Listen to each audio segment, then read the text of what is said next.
I want to just go into the background a little bit to set the context of the human trafficking problem right now. The next slide. Since COVID and also the coup in Myanmar has meant that the human trafficking in Southeast Asia has absolutely exploded. We're seeing numbers and issues that we've never experienced before, and the whole sector has had to quickly adjust to that. So previously, Blue Dragon was mainly addressing issues of women and girls being trafficked into forced marriages in China. But that's completely transformed now, and now we're seeing an explosion in the numbers of victims, also the types of victims and their vulnerability, and new destination countries that were never destination countries before. So places like Cambodia and Laos never really had people being trafficked into them. They were mainly source countries.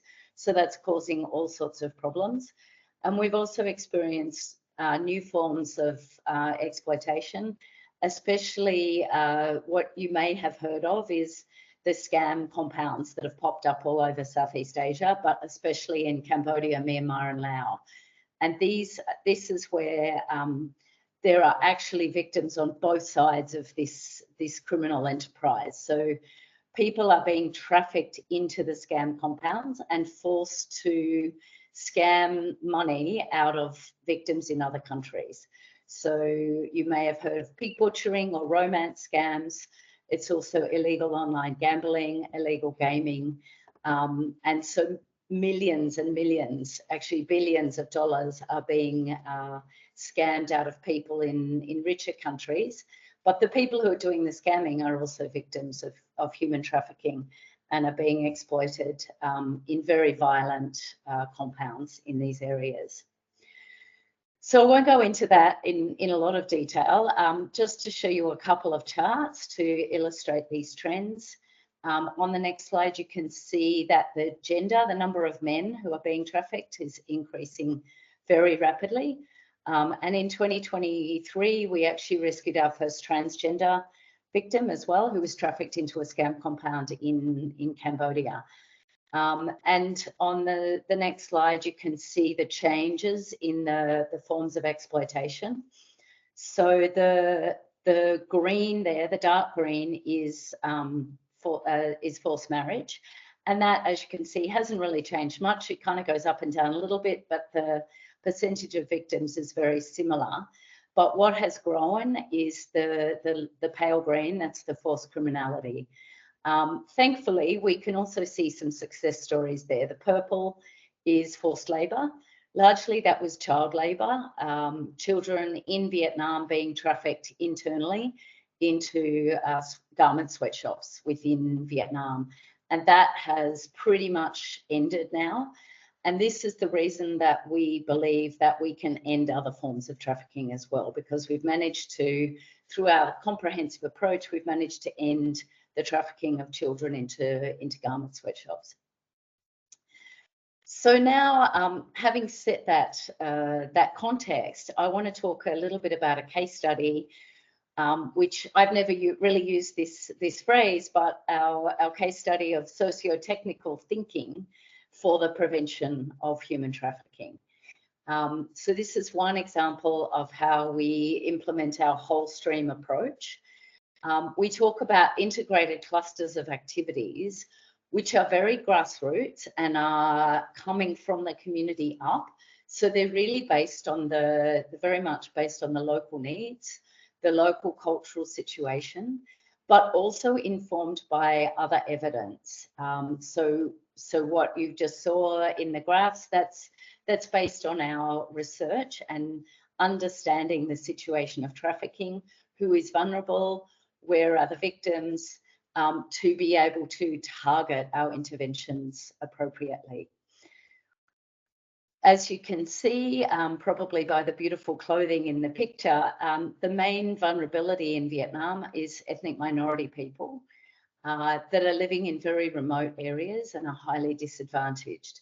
So we've had to apply our cultural humility We're a Vietnamese, entirely Vietnamese organisation, a couple of foreigners in fundraising, but we're mostly Vietnamese, but not necessarily the ethnic minorities. So we've had to experiment and learn and understand these communities to be able to come up with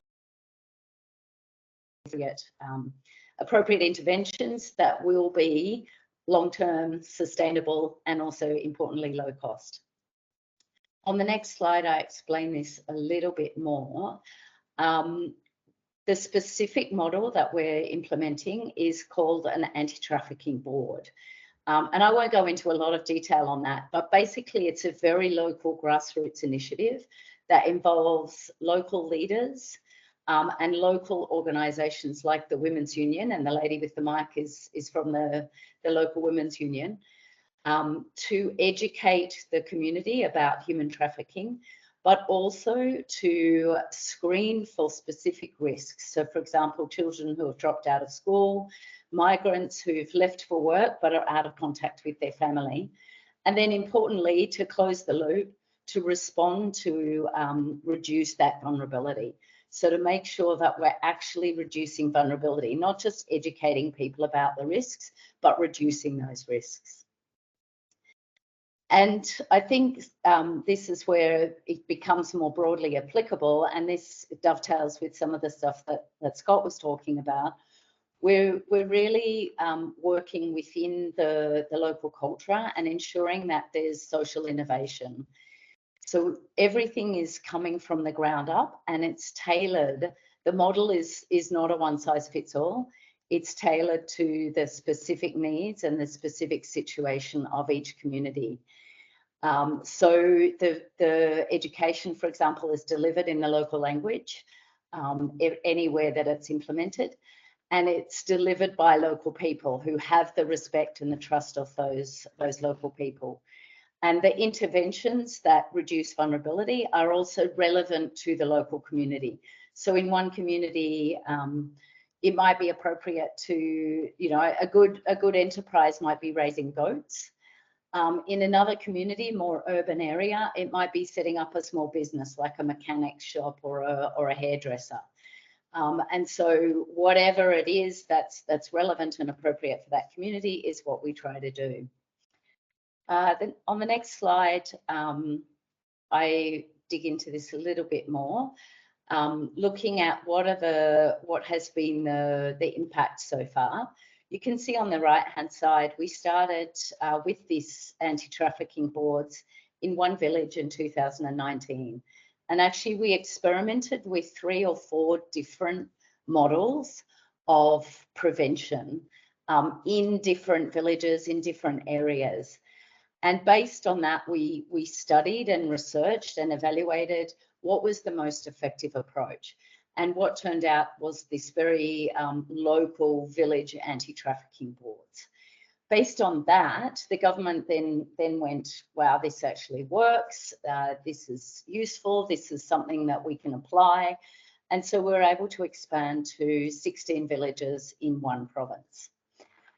The success of that has been very attractive to the local government, but also to the local communities. And so we've been able to expand now very rapidly. And you can see the growth now. We're over 100 villages in 2 provinces. And actually later in 2024, we'll be extending to another province with 12 villages there as well. And on the left-hand side, I've just sort of thought about some of the, you know, what are some of the reasons for this success? And it dovetails with what Scott has said as well.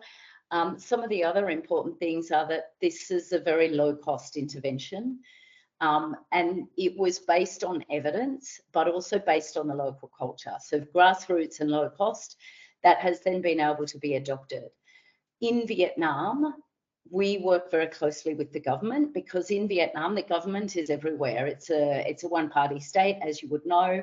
So civil society is very weak and the government is very strong. So it's very important to work with those local leaders in the area where you're working. So in Vietnam, that's local government. also the semi-government civil society organisations like the Women's Union, but integrating within the local leadership, the local trusted partners, the existing systems and budgets, so that things can be sustained into the future.